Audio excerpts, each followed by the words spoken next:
Sejam todos bem-vindos a mais um episódio de Entre Balões e Quadros da Black Company, o nosso clube de leitura de mangá, manhwa, quadrinhos e manhwa, onde toda semana a nossa equipe irá trazer um bate-papo sobre um volume ou capítulos das mais variadas obras para debatermos de forma leve e descontraída. Os episódios de Entre Balões e Quadros estarão disponíveis todos os domingos ao meio-dia no Spotify. Não esqueça de seguir a gente nas redes sociais para dar uma ajudinha no engajamento. Eu sou Vitória Melerk e quem está comigo hoje é alguém inédito que ainda não tinha feito parte do nosso programa, a Drica. Oi, gente, tudo bem? Olha, eu quero dizer que eu ainda não descobri quem é o Akira. E também o Léo. Bom dia, boa tarde, boa noite. E estamos diante da moto mais icônica do cinema e mangá japonês, da cultura japonesa. Como o pessoal bem já disse, no nosso episódio de hoje a gente vai falar sobre o primeiro volume do aclamado mangá Akira de Katsuro Otomo, publicado pela JBC. Vou dar um pouquinho então do sinopse de Akira. Akira é um dos marcos da ficção científica oriental e revolucionou a chegada dos mangás e da cultura pop no ocidente. Ambientada em um cenário pós-apocalíptico da New Tóquio, 30 anos depois da Segunda Guerra Mundial, a história é centrada nos personagens Kaneda e Tetsuo, membros de uma gangue de motoqueiros que se deparam com o poder sobrenatural de Akira. Agora, gente, eu vou dar um pouquinho do contexto de Akira, que é uma das obras, um dos mangás mais famosos de todos os tempos. O filme e a animação também é aclamado e muito famoso, que tem, como bem Léo disse, uma das cenas da moto vermelha mais icônicas, que já foi reproduzida milhões de vezes, não só em animações, mas também como no live action. A obra foi escrita e ilustrada por Katiro Otomoro e tornou-se uma das principais referências da onda cyberpunk da década de 1980, ao lado de grandes títulos como Necromancer, de William Gibson. O mangá foi publicado no Japão entre 1982 e 1990, na Young Magazine, pela editora Kodansha, e desde o início se tornou um sucesso nacional.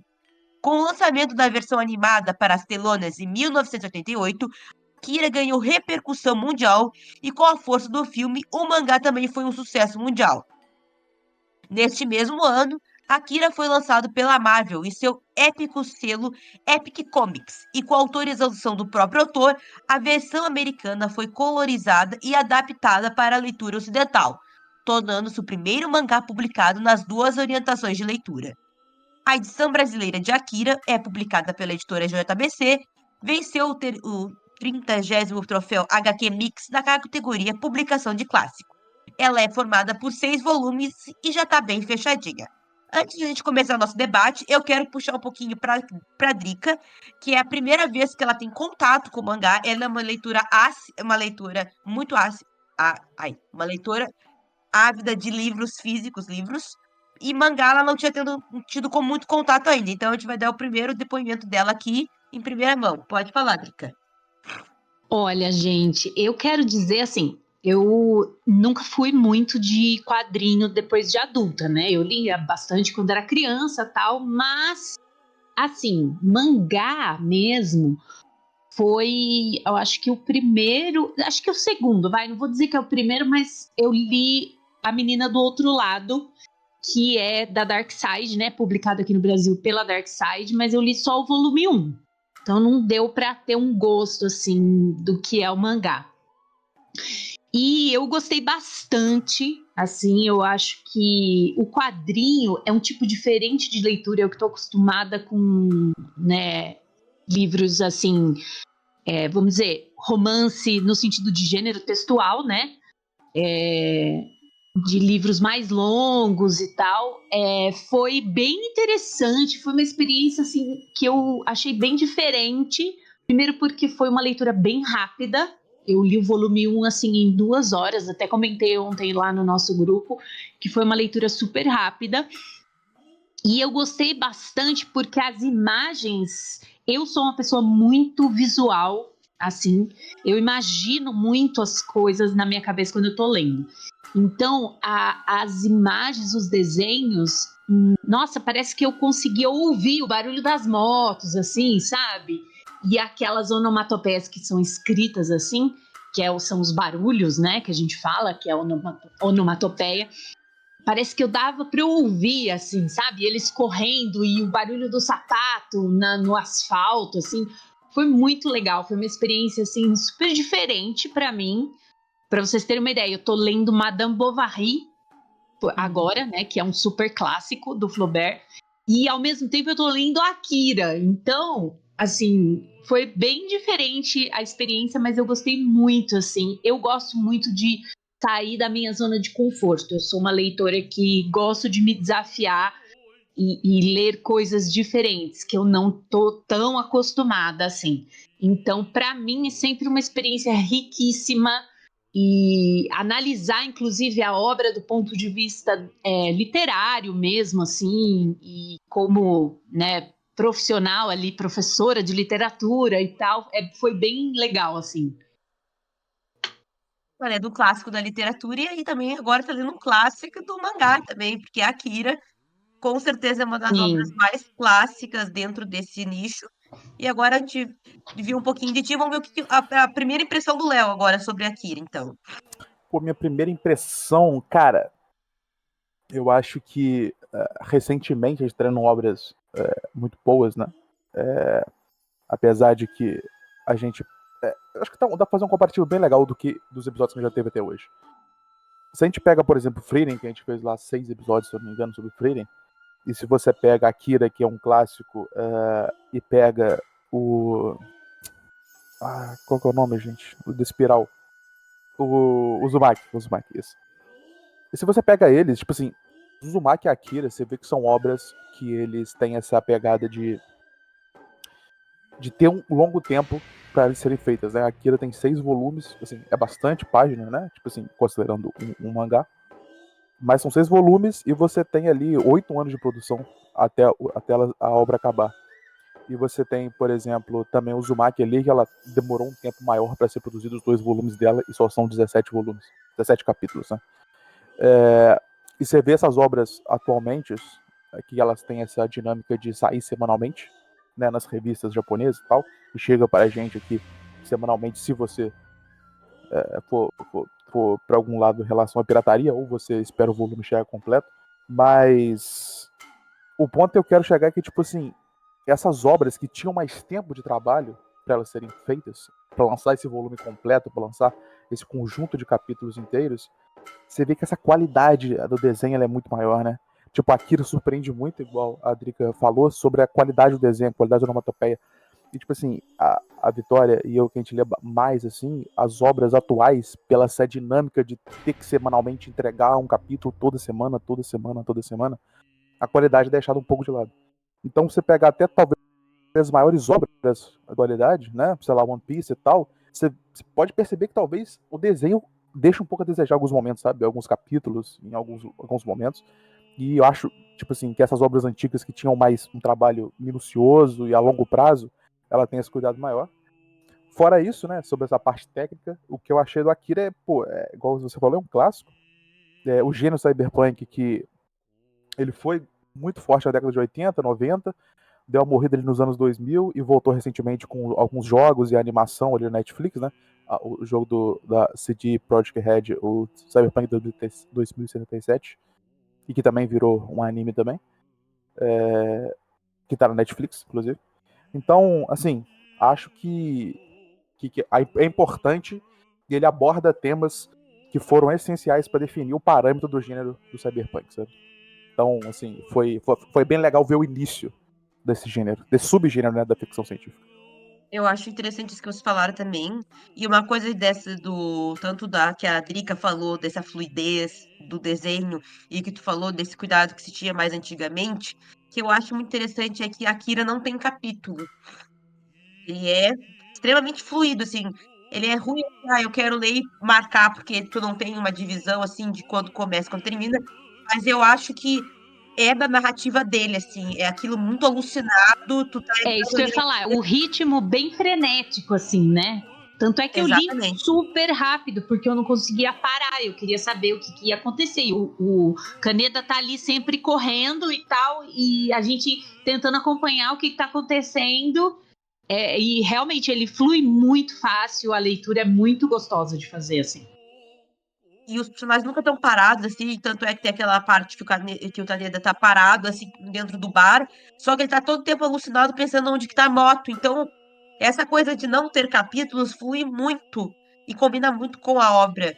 E é bem interessante isso que o Léo também falou do cyberpunk e da ficção científica, que a ficção científica ela é muito importante para países que têm tecnologia muito avançada. E o Japão é um país muito tecnicamente avançado de tecnologia.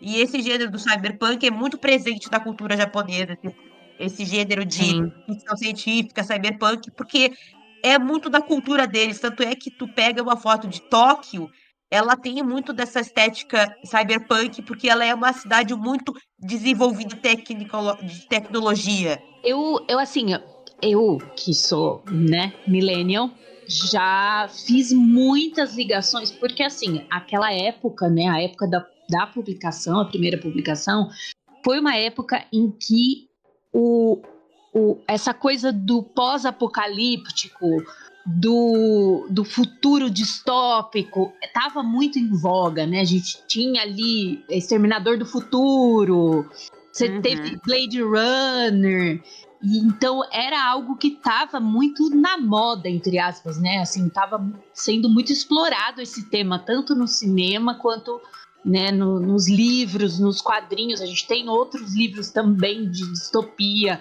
e de ficção científica cyberpunk, que nem se falou do Neuromancer, né? O próprio Androides Sonham com Ovelhas Elétricas, né? Que é o título do Blade Runner. Então, eu já consegui fazer muitas ligações, assim, com o que era muito feito naquela época, assim, essa coisa o medo do nuclear, né, da guerra nuclear, era algo que nos anos 80 era muito presente, né, aquela ameaça nuclear, vamos dizer assim, era a época de Guerra Fria, então Estados Unidos e União Soviética estavam sempre ali se estranhando, né. Então essa coisa da Terceira Guerra Mundial era algo era um medo muito real que as pessoas tinham naquela época, assim, né? E essa coisa do ataque nuclear que a gente vê nas primeiras páginas, né? Que dizima o mundo inteiro, várias capitais e tal, e depois eles têm que reconstruir tudo de novo, né? Eu pude ver, assim, que é bem um fruto da época mesmo, né? Do que era...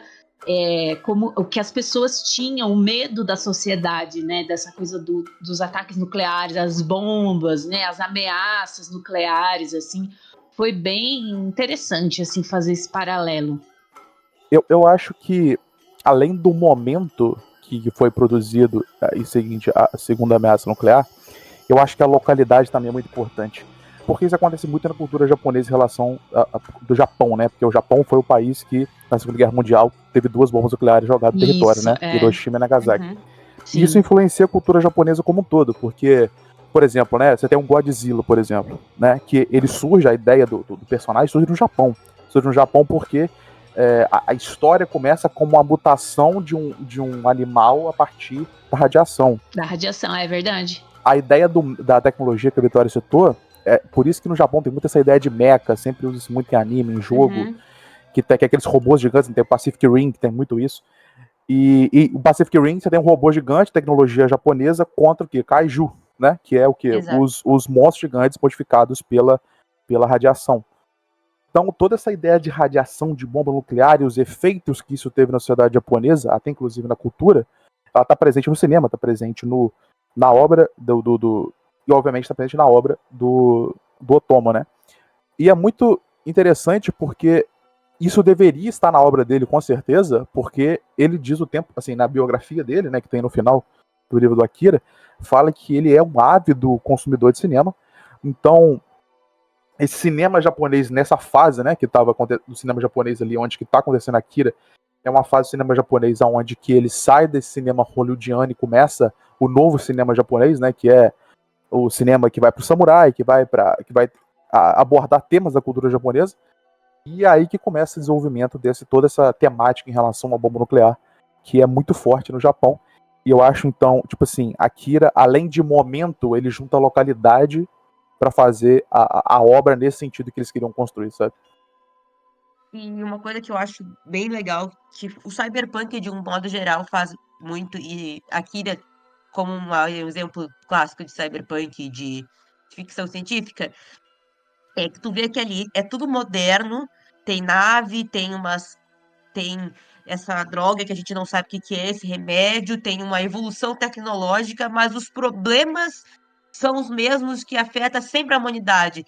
Tem além da degradação física, tem a degradação moral, tem as gangues, tem a pobreza, a dependência de droga. Então quer dizer que evoluiu muito, mas os problemas sociais continuam os mesmos.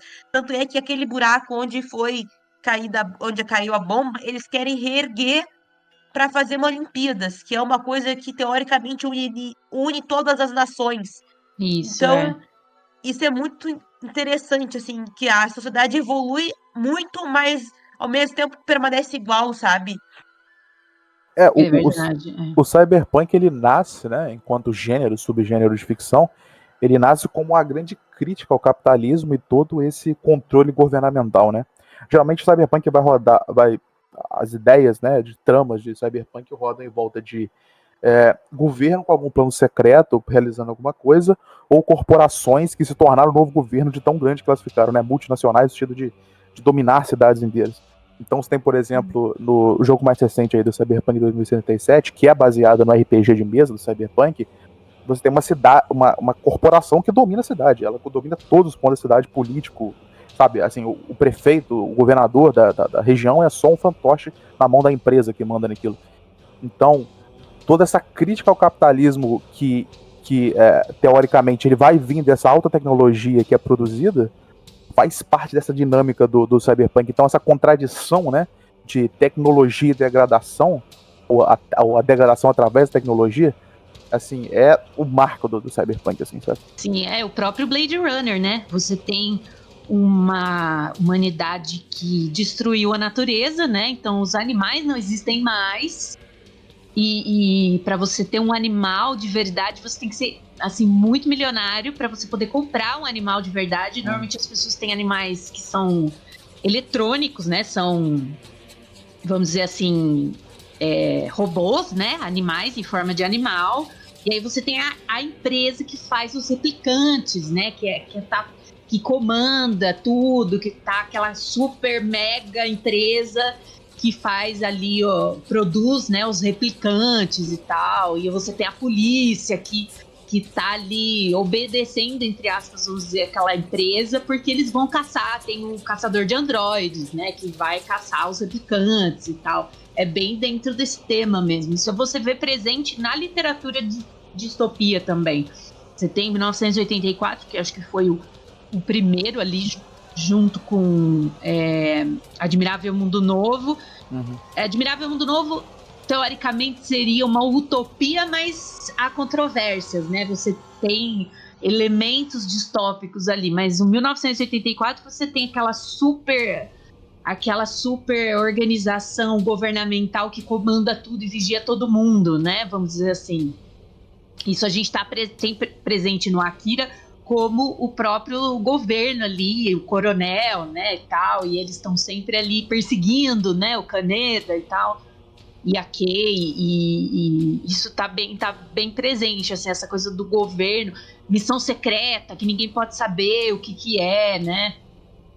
E ali o governo se mistura também com as grandes empresas, que é todo mundo trabalhando junto, e que eu acho legal é que em Akira a grande arma não é algo tecnológico, a grande arma vai ser um ser humano Exato. que vai poder tem poder telepático, e a gente não sabe o que ele vai se tornar, o que é o Akira, se é um ser humano evoluído, se tornou o tal do Akira, quem é o Akira? Então, é o que eu falei na abertura, eu ainda não descobri quem é o Akira, né, porque tá ali no final, né, spoiler, tem lá tipo um domo, né? Fechado que tá ali, Akira, mas você não sabe o que é Akira. O Akira vai ser. A gente sabe que o Akira vai despertar, mas quem é o Akira? Né? Vai ser o Kaneda? Vai ser Tetsu? Não vai ser ninguém? Então você fica aí pensando. Aliás, quero fazer aqui um disclaimer que nessa vida nada se cria, tudo se copia. Porque assim, obviamente que a gente lembra do quê? Stranger Things, né? Sim. Que dá pra ver que os criadores beberam muito nessa fonte aí pra criar ali o projeto da Eleven e tal, né? Até os números, assim, gente, muito igual, assim, né? Vamos dizer assim. Outra coisa que eu acho importante ali em relação ao cenário que o Otomo ele tá criando é esse papel de gangue, né? Que todo mundo ali se organiza em gangue, inclusive o protagonista e os seus cupichas, né? Seus companheirinhos ali do crime. Porque essa temática de gangue sempre foi presente no Japão, né? E ela, de vez em quando, ela é tomada em uma ou outra obra, mas geralmente tem essa dificuldade de tomar até pela influência de gangue tipo a Yakuza, né? Extremamente famosa ao longo do mundo. Então, abordar esse tema, abordar ele junto com o Cyberpunk, toda essa revolução tecnológica, junto com problemas pós-guerra nucleares, eu acho que é muito cara do Japão, sabe? Assim, Akira é suco de Japão, é suco de cultura japonesa, de você entender a localidade, o espaço temporal, os acontecimentos que ocorreram no país, as influências das organizações criminosas no país. Então, assim, tem um resumo muito complexo da cultura japonesa que o Otomo ele apresenta. Eu acho isso muito maneiro em Akira. Isso que tu falou das gangues também, e de serem gangues juvenis, né? Porque muito anime, muito mangá fala sobre gangue, e muitas dessas gangues são formadas por adolescentes de lá dos seus 15, 16, 17 anos, que é a idade dos dois protagonistas. Então, essa é a realidade. Eles são pessoas que estão lá, que estão meio que burlando o sistema, que não se enquadram dentro de um sistema, eles vão para uma escola que é meio um reformatório, eles acham que não seguem nenhuma lei, então eles representam que vão burlar o sistema, que vão quebrar, provavelmente vão destruir o Akira. Mas eu acho que, de novo, né, que nem vocês falaram, eu achei que o Akira, isso talvez vocês que vão falar melhor que eu, que tem mais contato com a cultura japonesa, eu acho que é algo muito presente, porque você tem a coisa do cyberpunk, então do futurismo, né? Você tem o mundo pós-apocalíptico, mas eles colocam ali o pano de fundo de uma coisa bem humana e bem comum, entre aspas, que é a juventude delinquente, né? Que eu acho que, inclusive, falando aí do contexto da época, anos 80, isso era algo muito presente, assim, porque a gente via essa coisa da delinquência juvenil era muito presente nos filmes, na televisão. Você tinha vários filmes que abordavam essa coisa do adolescente transgressor, do adolescente que desafia o sistema, né? Era algo muito presente na época. Então eu acho que também é um fruto da época e eu acho que talvez até da própria, que nem o Léo falou, da própria cultura japonesa, né? Das gangues juvenis e tal, e deles se dividirem em tribos diferentes, né? Eu vejo algo muito presente na cultura japonesa, isso das tribos diferentes, né? Sim, e eu acho que o legal de Akira é que é uma obra que, não sei se vocês vão entender, que ao mesmo tempo o contexto tecnológico é necessário, mas ao mesmo tempo não, porque os conflitos não são motivados pela tecnologia.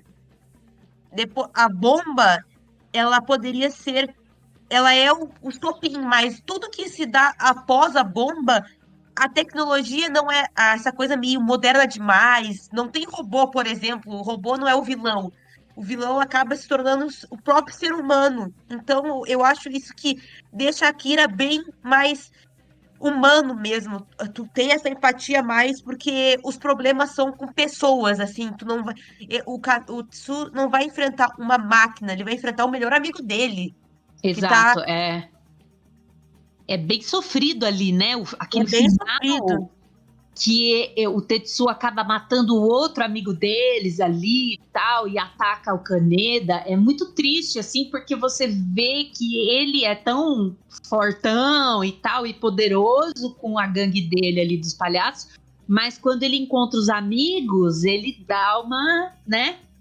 Ele dá uma fraquejada ali, né? O Kaneda consegue atirar nele e tal, e ele tem essa fraqueza, vamos dizer assim, entre aspas, com os amigos, né? Porque tem ali um relacionamento, né? Total, total.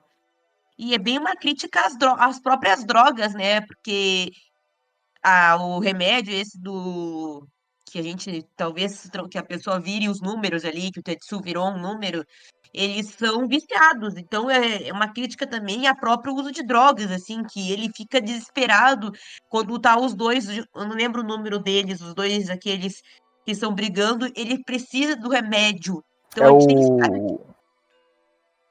o 26 e o 27. É, Eu não então lembro o nome também, fugiu da cabeça.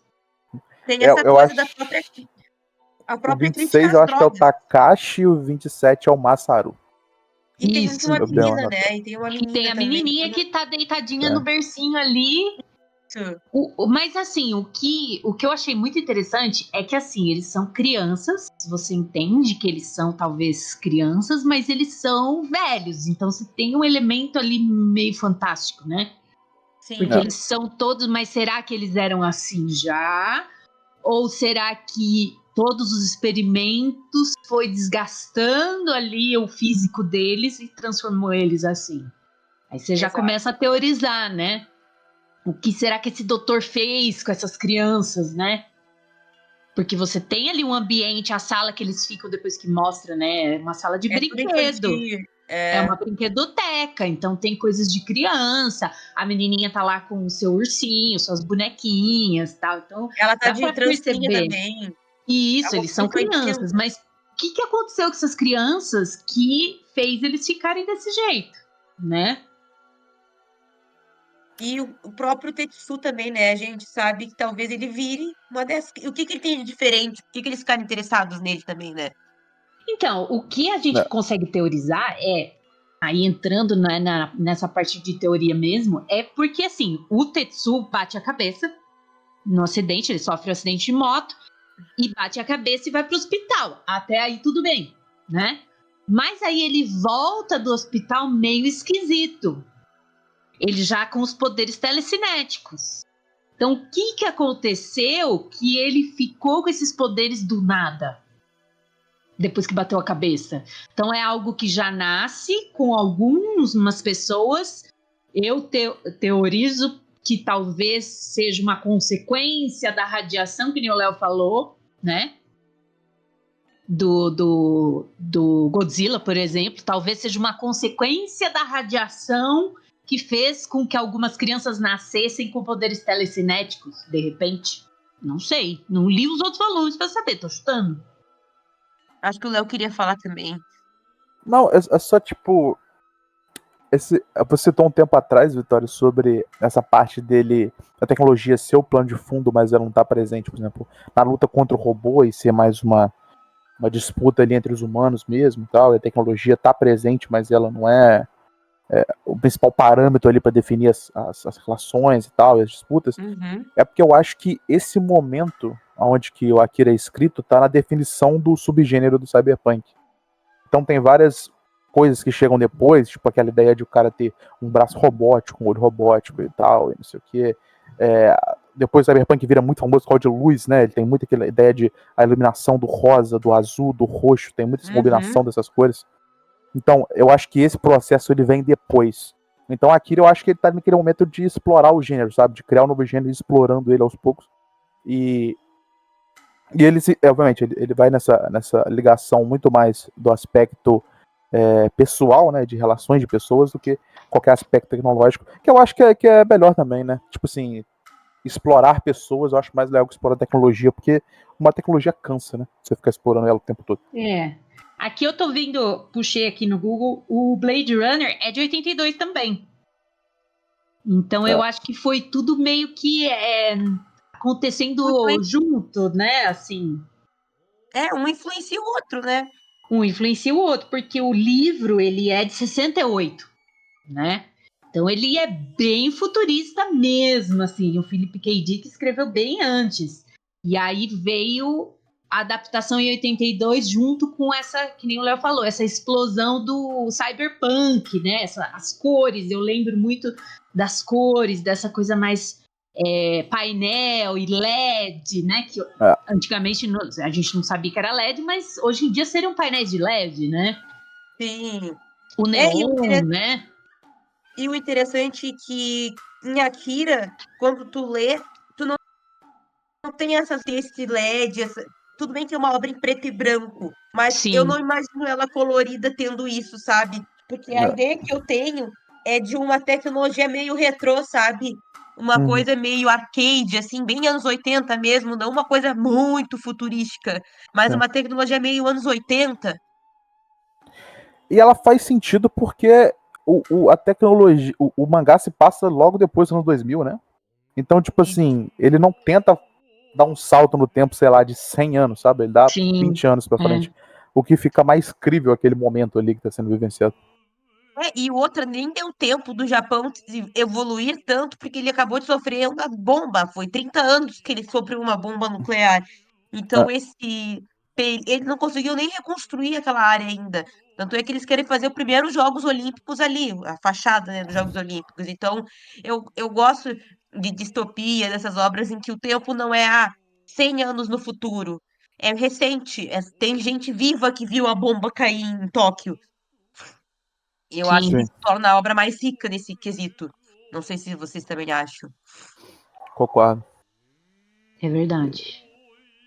E eu não sei se vocês já tiveram a chance de ver o filme, a animação do Akira, Ainda que não. Não vi também, não. o nosso colega Paulo até falou que a animação foi feita enquanto estava lançando o mangá. Então a gente vai ver coisas que não vimos no filme, que é Então. feito depois. Teremos. E quem produziu o filme foi o próprio Otomo, né? Porque Sim. o Katsuhiro Otomo, na verdade, ele fala, né, que o sonho dele ele sempre foi apaixonado por cinema, né? Só que ele surgiu a oportunidade para ele de começar pelos mangás, ele começou por ali, mas assim que a carreira dele como cineasta engrenou, ele foi para ela, né? Tanto que ele faz depois diversas animações, igual ele fez Akira, ele faz diversas outras, e continua mais como cineasta do que como artista de quadrinhos. Ele continua como artista de quadrinho, mas ele dedica sua carreira mais para a área do cinema. E é muito louco, né? Você pensar que as maiores obras do mangás é vista, talvez, pelo seu criador como um passo inicial, né? Pra ir pra Eu acho arte que tradicional. aí você percebe como por que talvez os desenhos dele e as cenas são tão assim cinematográficas, né, entre aspas assim. Uhum. Talvez ele já tivesse isso na cabeça. Isso eu encontro muito em alguns livros, principalmente de suspense.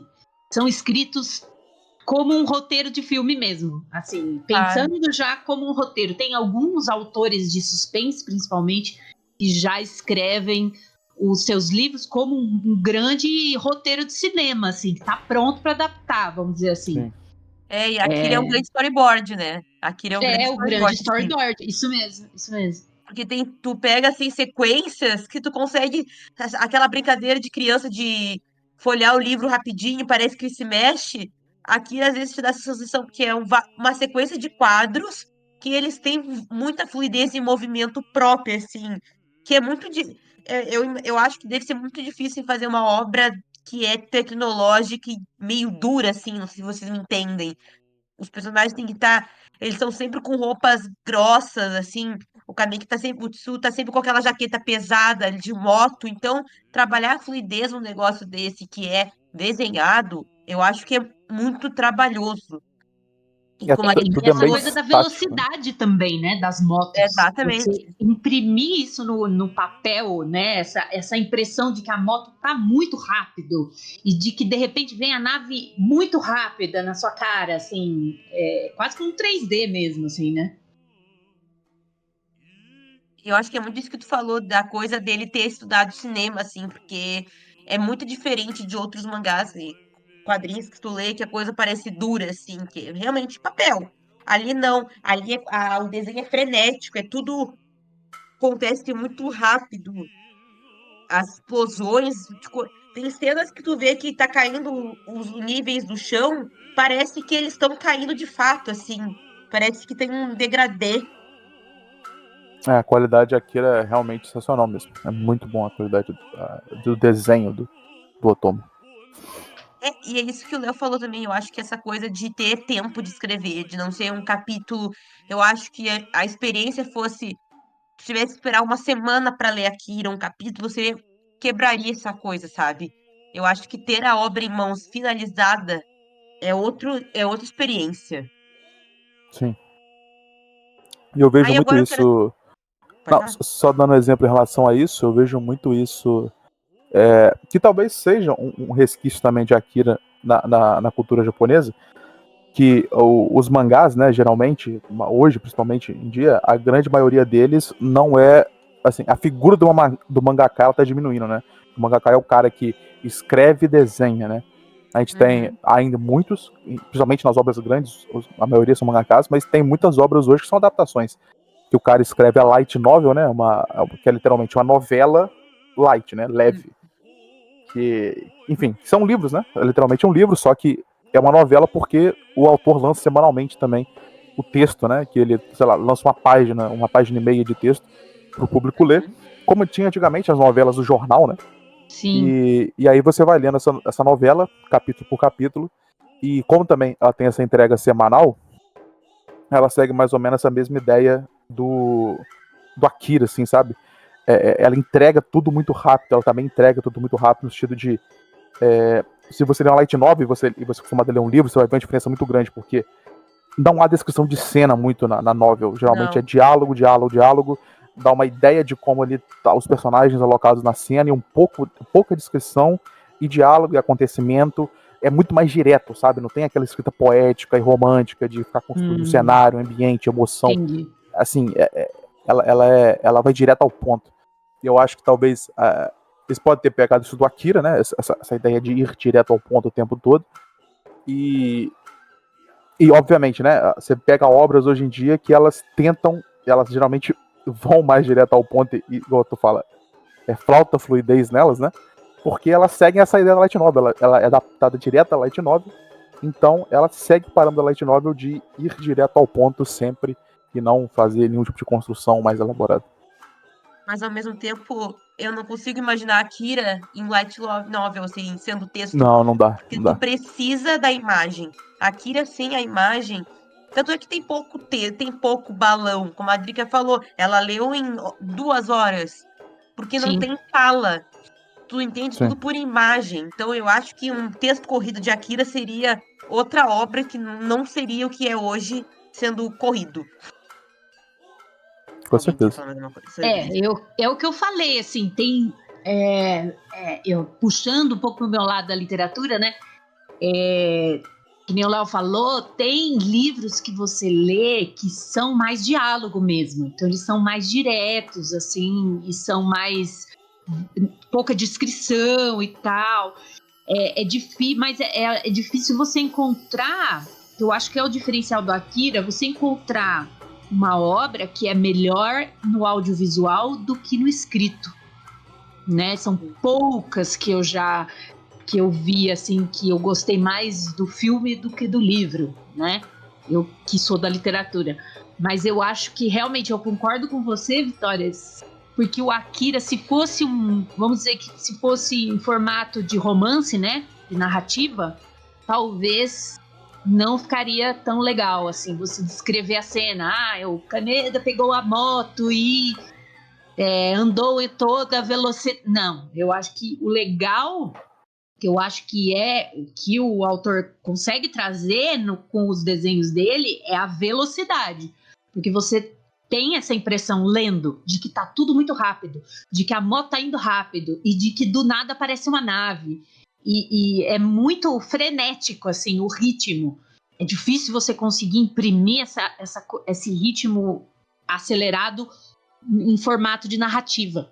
É muito, muito difícil, assim, ó. poucos autores conseguem ter essa coisa de você não descrever tanto e imprimir essa coisa mais do ritmo, assim. Eu vejo que é difícil. Eu acabei de ler um suspense, por exemplo, que teve essa impressão, assim, foi tudo muito rápido, os acontecimentos e um suspense muito chocante, assim, que eu li em um dia, eu li o livro inteiro. Porque Sim. eu não conseguia parar de ler. Então é algo raro, assim, é muito difícil você encontrar mesmo. Até porque, se você for pensar em termos de características, ele não tem nada muito. Os personagens, por exemplo, eles não têm cabelos diferentes, não tem. O Não. cenário em torno deles não tem nada de especial, não é. Tipo, Duna. Que tu teria que. Pra descrever um cenário de Duna, pra escrever um personagem de Duna, tu precisaria de páginas e páginas e páginas, porque é algo muito único. Em Sim, termos de cenário, personagem, figurino, aquilo não tem muita coisa diferente. Os personagens são japoneses clássicos, assim, eles são morenos, cabelos escuros. Não tem aquela coisa meio cyberpunk mesmo, sabe? Onde tem uns moicano maluco, tem umas maquiagens Ah, meio estranha. Então, pra descrever, ficaria uma descrição meio chata, porque não tem nada muito e, fora. e até personalidade, né? Tipo, você E pegar até ali a a gangue personalidade. ali, a personalidade deles é uma personalidade média ali. Eles são bem Exatamente. parecidos uns com os outros. Assim, todos eles usam drogas, todos eles, assim, xingam professores, fogem da aula, todo mundo anda de moto. Assim, eles são muito parecidos, né? é verdade. Aí, O que se destaca mais, que é o Kaneda, vamos dizer, que é o líder ali, exatamente. e o Tetsu, que no início ele é aquele menininho que tá sempre tentando ser igual o Kaneda, e que Exatamente. depois ele acaba tendo um Esperar destaque ele. maior. E tanto é que às vezes eu tava lendo e qual deles que morreu agora, qual deles que foi atingido, porque eles não têm grandes construções, eles não têm uma personagem muito diferente uma do outro, como o Léo falou. Eles são bem não é rasa a palavra, mas a construção deles não é nada muito diferente. Então, se tu for passar isso, tanto é que se tu for pensar em personagens, a gente tem três personagens ali, quatro que são personagens bons, assim, diferentes, que é o seu, o Kaneda, a menina, que eu esqueci o nome. Ok. E É.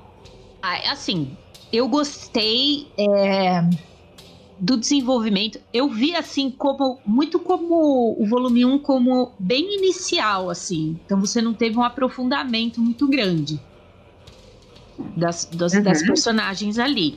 Então você tem o Kaneda, você sabe que ele é um menino que é um delinquente juvenil, mas que ele cai de paraquedas ali naquele plot todo. E aí você tem a Kei, que é ela e o Ryu, que são os irmãos, vamos dizer, né? Que participam de uma organização secreta que quer combater o governo e talvez, no meu entender, combater essas experiências que o governo está fazendo com as crianças. Foi o que eu entendi, né? Então a Kei, você percebe que ela tem essa profundidade de estar numa missão. Ela está numa missão. Para ela, a missão é o mais importante, né? Mas assim, eu achei que de repente você teve as crianças ali da experiência que eu percebi assim um apego entre eles, né? Que eles estão ali presos naquele lugar, né?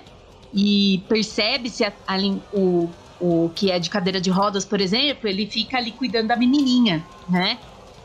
Então ele estava ali sempre com ela, né? Vigiando e cuidando dela. Então você tem você percebe que eles têm esse apego entre eles, os três ali, né?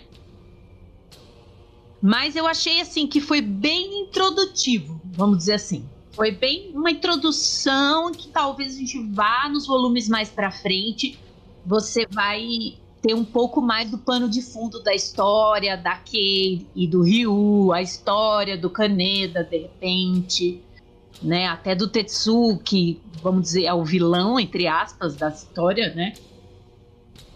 Que é o adversário do Kaneda, assim. Mas isso eu acho que é muito básico, assim, de uma história que é dividida em vários volumes. Você vê séries de fantasia, por exemplo, que é bem assim mesmo. O primeiro livro você tá mais conhecendo e apresentando os personagens. Então é algo, eu acho que é proposital, talvez, que o autor tenha desenvolvido nos outros volumes, né? Uma coisa que eu senti também, pegando o gancho da Drica, esses diferentes grupos, né, que são tipo as gangues, essa resistência aí da galera contra esse governo e o governo, a apresentação deles, igual a Drica falou, ela é bem inicial, você tá conhecendo os personagens e tal, mas eu achei, tipo, todos esses grupos de alguma forma frágil, né? Assim, a gangue, de qualquer forma ali que você pensar nela, ela pode se dizimar, ser refeita, se desfazer de um dia pra noite. Os alunos podem ser ali, né, na escola, ser expulsos, ser presos, eles podem ser incriminados. O grupo de resistência, você percebe que eles não têm muito conhecimento, quase nenhum conhecimento do que está acontecendo realmente do governo. Tanto que o cara fala, que pílula que você tem? Tipo, que pílula é essa? O que essa pílula faz? Eles não têm tanto conhecimento do que está acontecendo. Eles sabem sobre que tem uma coisa em relação à Akira, mas também a resistência não tem aquele conhecimento profundo sobre toda a situação e o desenrolar e os objetivos do governo. E o próprio governo ali, tá com aquele sociedade ali, né, aquele grupo de pesquisa, tá perdendo financiamento, talvez não consiga continuar o financiamento do projeto e tal, não sei o quê. Então, tipo assim, eu vejo que todos os grupos ali presentes, todas essas facções presentes na história, elas são muito frágeis. E isso tem um lado positivo e negativo. O positivo é que é muito fácil o autor, né, moldar essas facções para elas serem destruídas ou para elas realizarem algo muito grande facilmente, sabe? Porque todas as outras são frágeis, então uma se sobressair sobre a outra é muito tranquilo. O lado ruim é que você não sente que nenhuma delas pode tomar um protagonismo maior. Assim, ou talvez, se ela tomar um protagonismo maior, talvez não seja muito crível como ela vai conseguir fazer isso. Mas eu acho que o autor, no geral, ele deixa a obra muito em aberto, assim, para caminho que ela pode tomar. Sabe? É muito difícil tu entender o que pode acontecer aquilo no futuro. Claro, assim, a gente percebe que tem a parte das experiências e que provavelmente as experiências podem dar errado, ou podem fugir do controle, ou pode ser uma coisa muito maior do que a gente está pensando. Tem ali um mistério, mas, tipo assim, a destruição ou prevalência de cada uma das facções não tá muito claro, sabe? E em relação aos personagens, só complementando, em relação aos personagens em si, assim, as motivações de todo mundo ali, né? Tem alguns que tem um propósito ali maior, ou se é um propósito tanto faz ali, né? Você tem, por exemplo, os motoqueiros, eles são basicamente um traficante de drogas, né? Você tem outra galera que os revolucionários estão ali por uma luta, pelo sei lá, um Japão melhor, uma nova Tóquio melhor, Neo Tóquio, né? Que é a região que eles estão. O governo talvez pense em algum plano de dominação mundial, mas, tipo assim, todas as intenções estão escondidas, e eu acho que, assim, algumas não, né? Tipo, a galera que trafica droga não tá escondida, mas no geral, assim, são coisas comuns e banais, sabe? Tirando o governo em si e a resistência, são um negócio comum, assim, que você espera numa obra de ficção. Então, tipo assim, Akira talvez faça o comum, mas faça o comum bem feito. E sempre o autor, ele deixa a abertura para ele poder dar uma reviravolta na obra, e tem embasamento por isso, porque ele deixou situações disponíveis para fazer isso, sabe? Então acho que ele tem uma escrita muito boa, assim, no sentido de preparar a obra para os próximos acontecimentos. Não, eu super concordo contigo dessa coisa das três principais organizações ali. Tanto é que os revolucionários, pra mim, são os piores, que a gangue do Kaneda é mais organizada, tem mais estrutura e tem que a própria revolução. Mas eu acho que tudo isso se explica pelo fato de terem só passado 30 anos desde desse pós-apocalíptico, sabe? Não deu tempo de ninguém se estruturar. Essas crianças da gangue do Kaneda, elas não viram a Tóquio antes. A Kei, ela luta pelo que, sei lá, o irmão dela também deve ter uns 30 anos, também não viu a Tóquio antiga. Então, eles lutam por uma coisa que eles nem viveram. Eu acho que essa falta, essa bagunça que ele deixa é bem feita pelo fato de ser passado 30 anos. Se tivesse passado 100 anos, eu concordaria que não faz sentido. Ah, tá tudo bagunçado, ninguém tem força pra nada. Mas nem o exército deu tempo de se reconstruir, sabe? Caiu uma bomba, não sabemos quantos morreram, o que aconteceu de fato, quanto tempo demorou para todo mundo se reconstruir. Então, se tu pensar 30 anos passaram, as pessoas são bem evoluídas até para 30 anos, já estão até fazendo telecinese. Assim, eu não acho que foi uma bagunça, né? Que ele deixou uma bagunça. Eu só acho que ele deixa tudo ali sem propósito, com um motivo na escrita, tá ligado? Ele tem um motivo na escrita. Mas sim, obviamente, ele é corroborado pelo ambiente ali, pelo ele construído em questão de tempo, né? Igual você tá falando. Mas é um artifício na escrita que é muito importante pra ele, sabe? Ter aquilo ali como base. E eu gosto muito dessa coisa dos 30 anos, ser pouco tempo, porque boa parte dessas ficções assim, se passa muito tempo, assim, de começou, por exemplo, tá, Jogos Vorazes, bem distópico mesmo. Aquela ditadura, aquilo ali, é muito tempo depois. Ela já tá nos 75 anos praticamente, vai chegar aos 100, sabe? Então, esse vácuo pequeno de tempo eu acho muito diferente e poucas obras distópicas fazem essa brincadeira com pouco tempo se passando. Faz sentido. Eu acho que é muito do que a gente via em Exterminador do Futuro, né? Que Sim, aconteceu a Revolução das Máquinas, né? Se não me falha a memória, né? Você teve a Revolução das Máquinas, que acho que era 97, que na época do primeiro filme era um futuro muito distante, 97. sim, No fim já passou quase 30 anos, né? Mas aí depois, um pouco tempo depois, porque o John Connor, por exemplo, cresceu ali e era um jovem de 30, 40 anos, vamos dizer assim. Um homem sim. de 30, 40 anos. Eu acho que é mais ou menos por aí mesmo, assim. Eu acho que essa questão da sociedade estruturada, você percebe que isso vem muito da natureza humana, né? Quando você tem um acontecimento muito disruptivo, isso é muito presente na literatura. Você tem um acontecimento muito disruptivo que vai, vamos dizer assim, mudar a sociedade e mudar o modo de vida desse grupo de indivíduos, você tem uma reorganização muito rápida. Isso eu acho que é do ser humano, porque isso está muito presente na literatura, né? Eu acho que o exemplo melhor, e eu acho que todos os autores e cineastas bebem dessa fonte, é O Senhor das Moscas, né? Que no Senhor das Moscas você tem esse grupo de crianças, de meninos que caem de avião numa ilha. Então você tem esse acontecimento muito apocalíptico, entre aspas, mas eles se organizam muito rapidamente ali.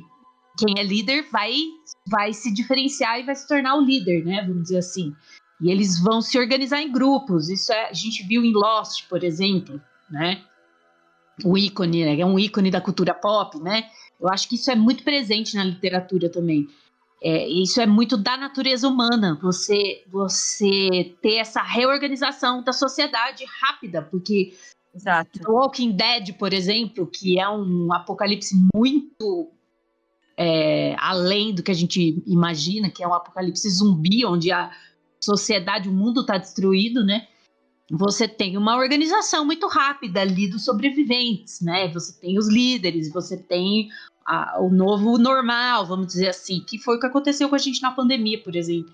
A gente se reorganizou muito rapidamente. Eu acho que isso é muito do ser humano, assim, que o E autor traz, né? isso que tu falou dos líderes, do mais forte, a gente percebe pelo próprio Tetsuo, que ele tá se tornando, ele vai ser o líder desses seres que tem esse poder, porque aparentemente tem algo nele que não tem nos outros. Ele Isso. talvez, ele tomou aquele remédio, ele ficou mais forte, o poder surgiu antes, então ele tá se encaminhando para ser o mais forte. A gente não sabe por quê, o que que tem de fato naquela pílula, o que que torna ele diferente, se o Akira é um objeto, se é um ser. Então o Tetsuo tá se transformando nesse líder que vai se opor ao Kaneda, né? É. Que talvez surja, que a gente tava falando dos grupos, os grupos dos super-humanos, assim, né? Tem o grupo dos revolucionários, ali a gangue do Kaneda, o governo, as empresas, e talvez o Tetsuo represente os super-humanos. Sim. E aí a gente teve um gancho no final, né? Porque o governo, ele o financiamento, né? Para o projeto. Aham. E aí o coronel tem que fechar tudo. E as crianças? Onde estão? Né? Aí você fica esse ganchão, assim, e ficou lá aquele domo escrito Akira, Inclusive, eu achei que o Kaneda ia cair lá dentro quando ele tava nos esgotos. Eu também achei. O menino vai cair lá dentro. Vai acontecer alguma transformação, bem assim, Quarteto Fantástico. Mas no fim não aconteceu, né? Por enquanto, pelo menos, não. Mas onde estão as crianças, né? Estamos nos caminhando para o final. Querem dar suas considerações finais sobre o nosso volume 1 de Akira? Olha, assim, normalmente essa é uma particularidade minha. Não dou nota para minhas leituras. Não mais, pelo menos. Assim, eu também não. Não costumo dar notas mais. Já fui dar nota, mas hoje em dia já não dou. Porque eu acho que cada leitura traz uma experiência diferente para nós, mesmo que seja não tão satisfatória assim. E eu acho que valeu muito a experiência, assim. Eu achei bem, como eu falei, muito fora da minha zona de conforto, né? Porque eu sou do clássico, né, literatura clássica, e do terror e suspense, assim, que é algo que eu adoro. Mas eu também amo ficção científica, assim. Mas distopia já é totalmente fora da minha zona de conforto, assim. E eu gostei muito de sair da zona de conforto, assim. Eu acho que valeu muito essa experiência. Tô curiosa, quero ler os próximos. De repente, comprar a coleção toda para ter aqui em casa, deixar para os meus filhos lerem mais para frente, assim. De repente, valeu muito, assim. Eu gostei bastante mesmo. Eu sou igual a Driga também. Eu não dou nota e nem faço lista das coisas que eu jogo mais do que leio, né? Mas eu gosto de ler também, eu leio mais mangá. Mas também gosto de ler livros, mas não dou nota nem faço lista. Não acho que acrescenta muito fazer isso. E alguma coisa que eu falei em relação a Akira, cara, eu gostei bastante da obra. Eu gostei muito da representação da cultura japonesa como um todo. E não, tipo assim, só de que muito anime, mangá recente faz de fazer comida japonesa, bota ali um templo japonês, bota, sei lá, tem o clássico episódio que os personagens vão na praia, não sei o que. Assim, é pouco, sabe? Eu acho que, tipo assim, talvez isso represente o momento da cultura japonesa onde que a mentalidade da sociedade pensava de determinada forma, sabe? Eu acho que Akira talvez ele vai mais fundo no que representa a cultura japonesa do que as obras recentes. Talvez o incômodo que eu tive depois que eu fui percebendo, assim, Akira, ele é um pouco ocidental demais pro meu gosto, assim, enquanto mangá, né, que eu falo. Enquanto mangá, talvez o Otomo ele bebeu demais do ocidente, assim, na hora de fazer algumas paradas que eu ficava, tipo assim, tá, cara, mas eu quero ver mais Japão aqui, sabe? Eu quero ver mais cultura japonesa. Você vê muita influência de Hollywood em algumas partes dele. Talvez isso melhore, né? Porque é uma obra de 8 anos, a gente vai ler 6 volumes, então ao longo, provavelmente, ele pode mudar bastante. Mas eu acho que é uma obra muito boa, cara. É uma obra muito boa, muito divertida. Eu acho que quem gosta de gênero cyberpunk, eu gosto bastante do gênero, né? Da ficção. Eu adoro os jogos cyberpunk, eu vejo o anime de cyberpunk.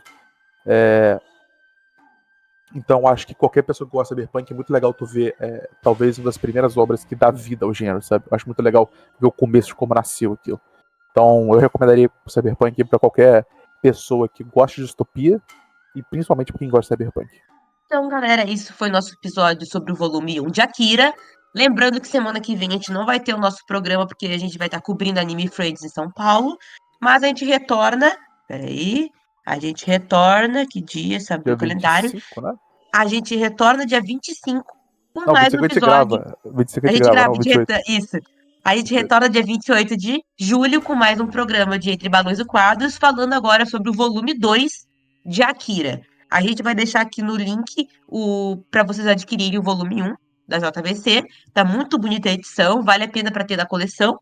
E é isso, então. Valeu. Falou. Muito Obrigada, gente. obrigada. Foi muito Tchau, tchau. bom. Até Tchau, boa mais. noite.